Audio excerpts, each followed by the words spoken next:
đã bao giờ tự hỏi tại sao có những người cả đời sống lương thiện mà vẫn gặp bất hạnh? Tại sao có người làm điều ác nhưng vẫn sống sung sướng trong một thời gian dài? Và liệu nghiệp báo có thật sự tồn tại hay chỉ là lời nói vô căn cứ? Có một điều chắc chắn rằng nghiệp báo không phải là sự trừng phạt. Nó là quy luật, giống như bóng theo hình, giống như tiếng vọng trong núi sâu. Bạn nói một lời, âm thanh ấy sẽ quay trở lại. Bạn làm một việc, nhân quả sẽ theo sau. Càng hiểu sớm, bạn càng biết cách điều chỉnh bản thân để tránh những đau khổ không đáng có. Càng chủ quan, bạn càng dễ mắc sai lầm và một ngày nào đó bạn sẽ phải trả giá. Vậy nghiệp báo là gì? Cuộc đời như một khu vườn rộng lớn. Mỗi người chúng ta đều là người làm vườn, và những hành động, lời nói, suy nghĩ của chúng ta chính là những hạt giống mà ta gieo xuống mảnh đất của chính mình. Có người lựa chọn gieo hạt của lòng tốt, của sự yêu thương và bao dung. Có người lại chọn những hạt giống của sự dối trá, tổn thương và ích kỷ. Nhưng dù bạn gieo gì đi nữa, khu vườn ấy vẫn lặng lẽ ghi nhớ. Nó không thiên vị ai, không bỏ sót điều gì. Hôm nay bạn có thể gieo một hạt giống nhỏ bé mà không ai thấy. Nhưng một ngày nào đó, khi hạt giống ấy nảy mầm lớn lên và trổ quả, bạn sẽ phải đối diện với những gì mình đã gieo trồng. Có một câu chuyện kể rằng một cậu bé đi ngang qua con đường làng, nhìn thấy một nhánh cây trắng ngang lối đi. Cậu dừng lại cẩn thận nhặt nó lên và đặt sang một bên. Một ông lão tình cờ đi qua mỉm cười với cậu bé, rồi tiếp tục bước đi. Nhiều năm sau, cậu bé lớn lên và trở thành một thương nhân thành đạt. Khi gặp khó khăn trong công việc, một người lạ mặt đã giúp đỡ cậu bằng cách giới thiệu cậu với một đối tác quan trọng. Cậu vô cùng biết ơn, nhưng khi hỏi lý do vì sao người này lại giúp mình, ông lão chỉ mỉm cười. Nhiều năm trước, cậu đã nhặt một nhánh cây trên đường. Nhờ vậy mà tôi không bị vấp ngã. Hôm nay, tôi chỉ trả lại một phần điều tốt đẹp mà cậu từng làm. Lòng tốt dù nhỏ bé đến đâu cũng không bao giờ mất đi. Nó như một hạt giống rơi vào lòng đất, rồi một ngày sẽ nở thành hoa thơm, trái ngọt. Khi bạn giúp đỡ ai đó, có thể bạn không mong nhận lại điều gì, nhưng cuộc sống sẽ luôn có cách để trả lại bạn bằng những điều tốt đẹp khác. Bạn giúp một người đang cần, rồi một ngày khi bạn gặp hoạn nạn, sẽ có người khác giúp bạn. Bạn trao đi một nụ cười, rồi sẽ nhận lại niềm vui. Bạn gieo lòng bao dung, rồi sẽ được sống trong những tháng ngày bình an. Hãy tin rằng không có một hạt giống tốt đẹp nào bị lãng quên. Mọi thứ bạn làm đều sẽ quay trở lại với bạn vào một lúc nào đó trong đời. Nhưng cũng có những người chọn gieo những hạt giống của sự giả dối, lừa lọc và làm tổn thương người khác. Họ có thể lợi dụng lòng tin của người khác để trục lợi. Họ có thể nói những lời cay nghiệt để làm đau lòng người khác. Họ có thể dùng thủ đoạn để chiếm đoạt những thứ không thuộc về mình. Ban đầu, họ có thể nghĩ rằng những gì mình làm không để lại hậu quả, rằng chỉ cần che giấu đủ khéo léo thì không ai có thể bắt lỗi họ. Nhưng có một điều mà họ quên mất: khu vườn cuộc đời không bao giờ bỏ quên bất cứ hạt giống nào. Những hạt giống xấu vẫn âm thầm nảy mầm, và một ngày nào đó, khi chúng trổ quả, bạn sẽ phải nếm trải vị đắng mà chính mình đã gieo xuống. Có thể hôm nay bạn lừa dối ai đó và họ không hề hay biết, nhưng rồi bạn sẽ gặp một người khác cũng lừa dối bạn theo cách tương tự. Có thể hôm nay bạn làm tổn thương ai đó và nghĩ rằng điều đó chẳng ảnh hưởng gì, nhưng rồi một ngày bạn sẽ rơi vào hoàn cảnh tương tự và cảm nhận nỗi đau mà mình từng gây ra cho người khác. Vũ trụ này luôn có sự cân bằng. Bạn không thể mãi mãi hưởng lợi từ những điều sai trái, cũng như không thể mãi trốn tránh hậu quả từ những gì mình đã làm. Có những người làm điều sai trái, nhưng trong một thời gian dài, họ vẫn sống sung túc, không gặp bất cứ trắc trở nào. Điều đó khiến họ càng chủ quan, nghĩ rằng nhân quả là chuyện hoang đường. Nhưng nhân quả giống như một chiếc bóng, lặng lẽ đi theo bạn suốt cuộc đời. Chỉ là có những quả báo đến ngay lập tức, có những quả báo phải mất 5 năm, 10 năm, thậm chí cả đời người mới xuất hiện. Một người tham lam, ích kỷ, dù có giàu có thế nào, cũng sẽ không bao giờ tìm được hạnh phúc thực sự. Họ có thể có tiền bạc, nhưng tâm hồn luôn bất an. Họ có thể có quyền lực, nhưng không có người thực sự yêu thương họ. Ngược lại, một người sống lương thiện, dù có thể phải trải qua nhiều khó khăn, nhưng tâm họ luôn bình an. Họ không phải lo lắng rằng một ngày nào đó nghiệp báo sẽ đến gõ cửa. Có câu nói, nếu bạn muốn biết quá khứ của mình thế nào, hãy nhìn vào hiện tại. Nếu bạn muốn biết tương lai của mình ra sao, hãy nhìn vào những gì mình đang làm hôm nay. Những gì bạn đang trải qua hôm nay là kết quả của những gì bạn đã làm trong quá khứ. Và những gì bạn làm hôm nay sẽ quyết định cuộc sống của bạn trong tương lai. Cuộc đời là một khu vườn rộng lớn, và mỗi người đều có quyền lựa chọn loại hạt giống mà mình muốn trồng. Nếu bạn muốn có một cuộc đời bình yên, hãy gieo hạt của lòng bao dung. Nếu bạn muốn có một tương lai hạnh phúc, hãy gieo hạt của lòng tốt. Nếu bạn muốn có một tâm hồn thanh thản, hãy gieo hạt của sự chân thành. Và nếu bạn đã từng lỡ gieo những hạt giống xấu, đừng lo lắng. Hãy bắt đầu gieo những hạt giống tốt từ hôm nay. Vì đất trời không bao giờ bỏ quên một nỗ lực nào. Chỉ cần bạn bắt đầu, chỉ cần bạn thật tâm muốn thay đổi, nhân quả sẽ luôn mở cho bạn một con đường mới. Cuộc đời bạn, khu vườn của bạn, tương lai của bạn, tất cả đều nằm trong chính những hạt giống mà bạn đang gieo xuống hôm nay. Hãy gieo thật cẩn thận để một ngày kia, khi nhìn lại khu vườn của mình, bạn có thể mỉm cười vì những bông hoa đẹp mà bạn đã vun trồng. Vậy, tại sao nghiệp báo luôn theo sau? Bạn có thể nghĩ rằng nếu mình làm điều không tốt mà không ai biết thì sẽ không sao. Nhưng không có điều gì trong vũ trụ này là bị lãng quên. Nhân quả không bao giờ bỏ sót ai, chỉ là nó đến sớm hay muộn mà thôi. Khi gieo một hạt giống xuống đất, bạn không thể mong nó nảy mầm ngay trong ngày hôm sau. Có hạt nảy mầm nhanh, có hạt cần nhiều năm mới đâm chồi, có hạt âm thầm lớn lên mà người gieo không hề hay biết. Nhân quả cũng vậy, có khi nó đến ngay trong đời này, có khi phải chờ đến một kiếp khác. Nhưng điều chắc chắn là những gì bạn làm, dù tốt hay xấu, đều sẽ quay trở lại với bạn vào một ngày nào đó. Có một câu chuyện cổ kể rằng, xưa kia có một người đàn ông giàu có, nhưng để có được sự giàu sang ấy, ông ta đã không từ thủ đoạn. Ông lợi dụng lòng tin của người khác, chèn ép kẻ yếu, vơ vét của cải về cho riêng mình. Ai cản đường ông tìm cách hãm hại. Ai cần sự giúp đỡ, ông ngoảnh mặt làm ngơ. Cả đời, ông ta chỉ tin vào tiền bạc và quyền lực. Ông nghĩ rằng có tiền là có tất cả. Khi còn trẻ, ông hả hê nhìn những người mình chèn ép phải chịu khổ. Ông tin rằng mình là kẻ chiến thắng trong trò chơi cuộc đời.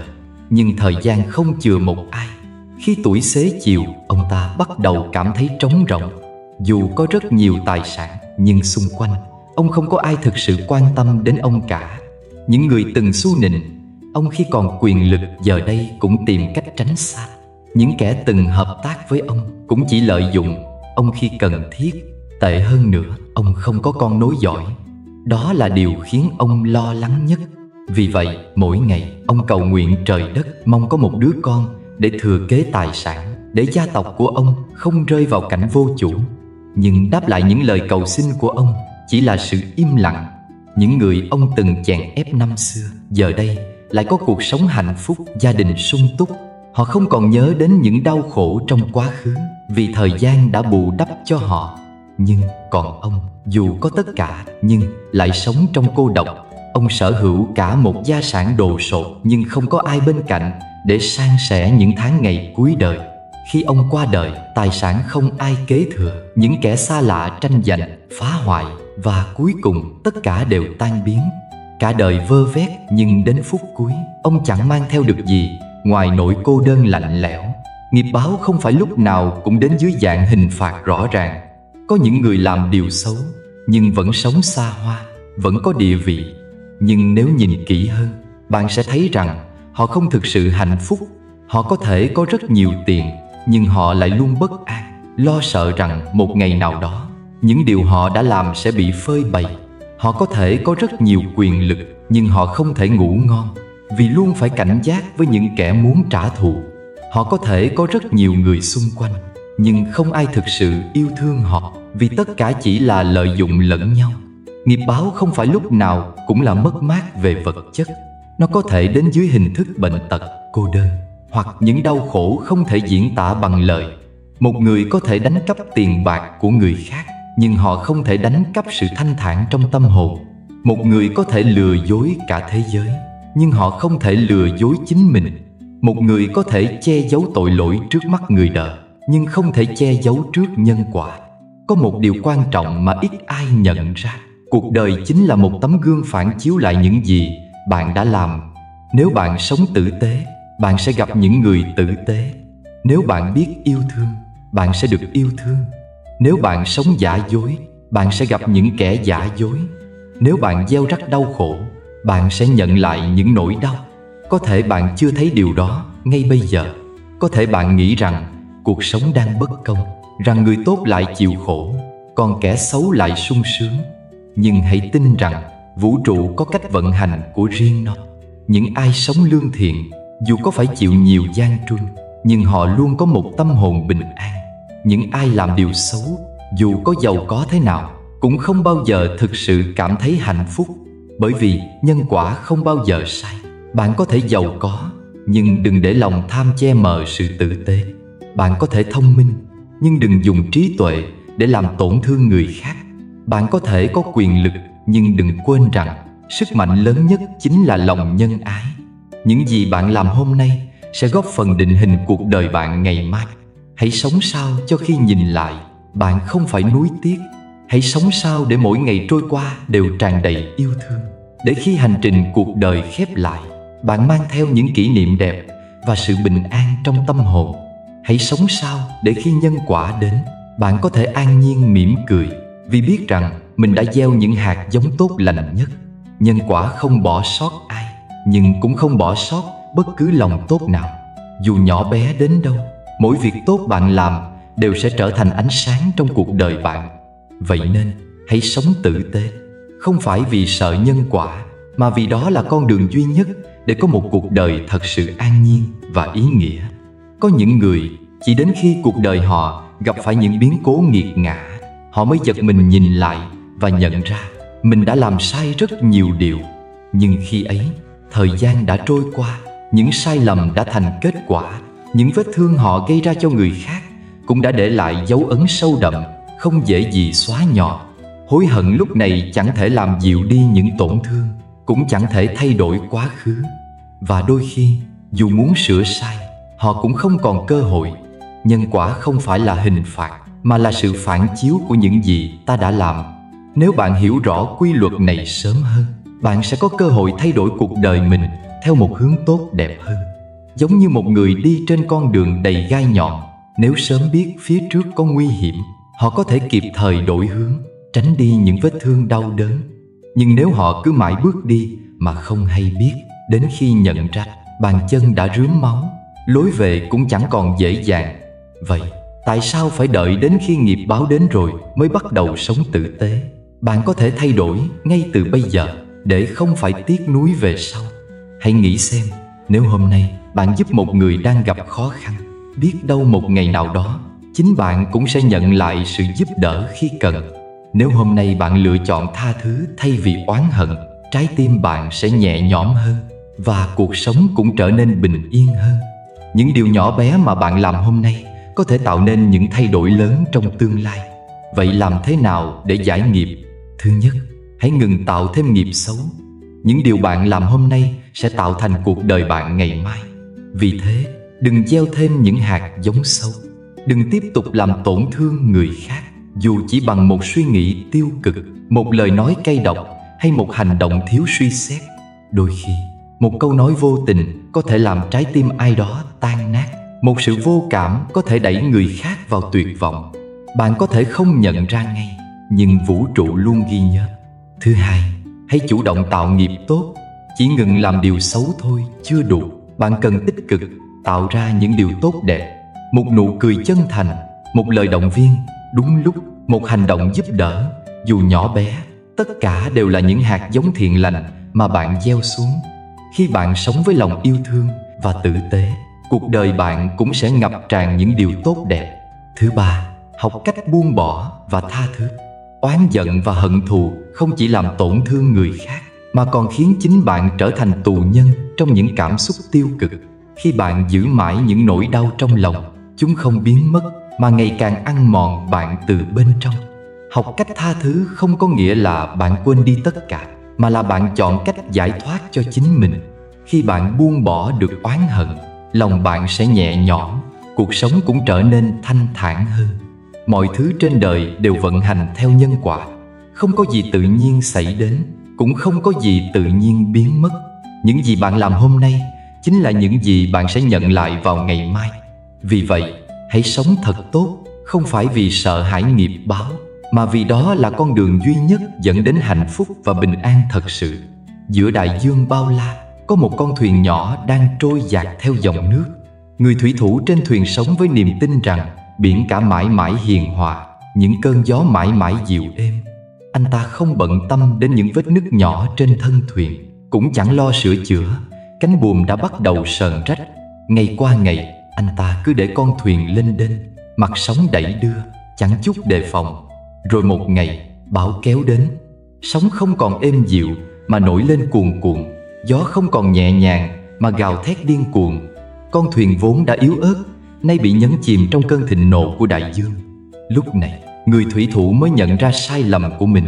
Nhưng đã quá muộn.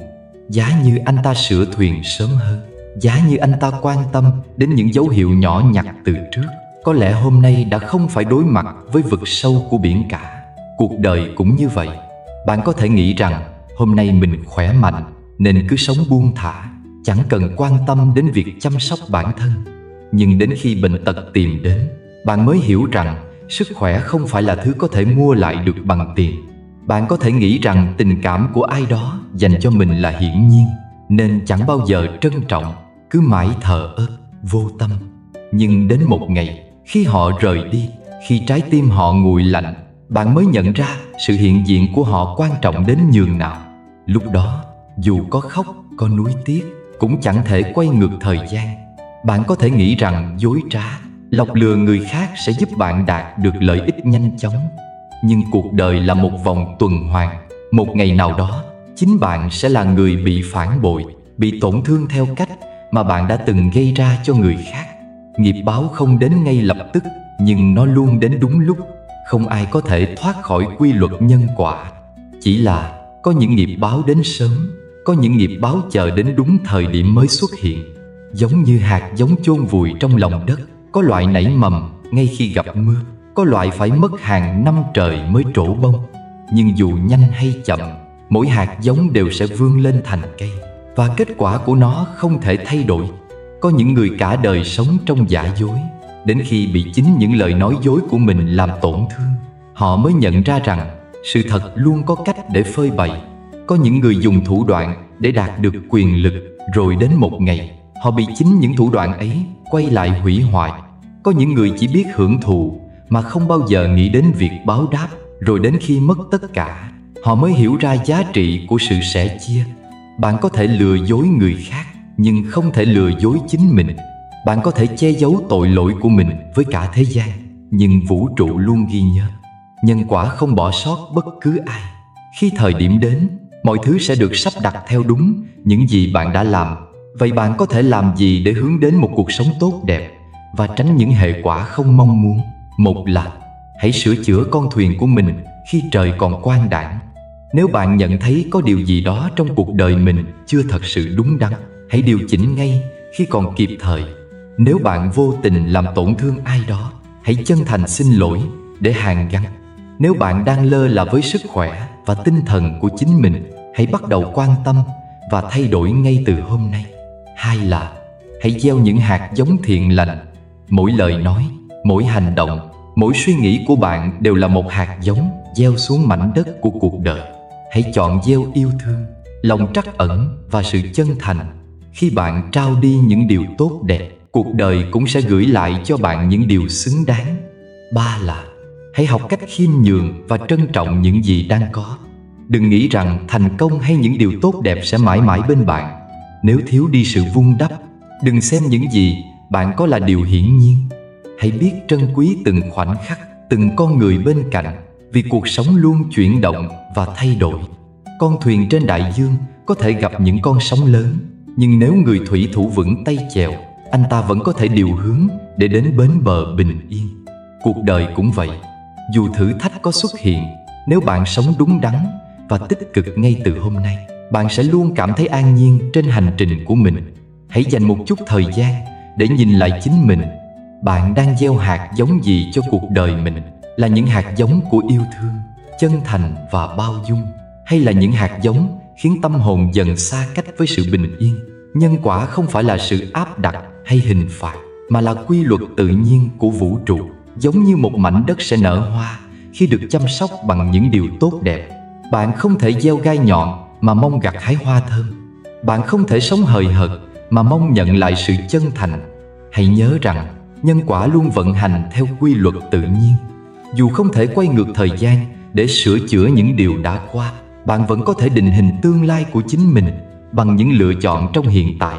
Càng thấu hiểu sớm, cuộc sống càng nhẹ nhàng. Càng sống tỉnh thức, tâm hồn càng an yên. Vậy bạn sẽ chọn con đường nào? Hãy bình luận bên dưới để chúng ta cùng nhau thảo luận nhé. Cảm ơn các bạn đã xem video. Chúc các bạn luôn an lành và hạnh phúc trong cuộc sống. Chia sẻ video cho nhiều người cùng xem.